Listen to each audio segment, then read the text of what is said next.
আসসালামু আলাইকুম রহমতুল্লাহ। সম্মানিত সুধী, আমরা আজ ভোর সকাল 6টা থেকে হবিগঞ্জ খালাটোপার থেকে আমরা নৌকা যোগে মালিকের দরগা জিয়ারতের উদ্দেশ্যে সফর করি। প্রতিমধ্যে আমরা অষ্টগ্রামে যাই। অষ্টগ্রামে যাওয়ার পরে অষ্টগ্রাম এর হযরত মৌলা শাহ রহমতুল্লাহের মাজার জিয়ারত করি এবং তৎ পরিবর্তে আমরা আমাদের দুপুরের খাবার আমরা সম্পন্ন করি।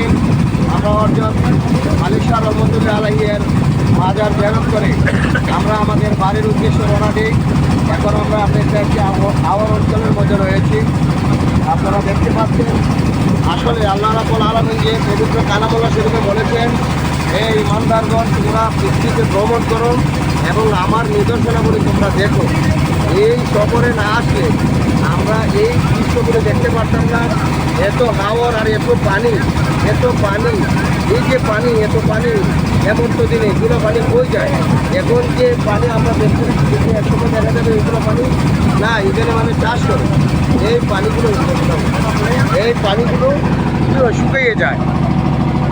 আমরা আমাদের আপনার সাথে ঘুরবার লাগিয়া ঘুরতে ঘুরতে মানে ক্লান্ত হয়েছে, এখন মরবার হতেন করে আমরা আনন্দপুর, বৌলা, বাদই, টেগুরিয়া আহলে সুন্নাত ওয়াল জামাতের আঞ্চলিক শাখার উদ্যোগে আমাদের এই প্রোগ্রামটি সম্পন্ন হয়। আজকে হযরত মালিক শাহ রহমতুল্লাহি হযরত মালিকের দরগায় এসে জিয়ারতের উদ্দেশ্যে আমরা এখন বাড়িতে যাওয়ার উদ্দেশ্যে রয়েছি। অল্প কিছুক্ষণের মধ্যে আমরা আমাদের গন্তব্যস্থলে পৌঁছব।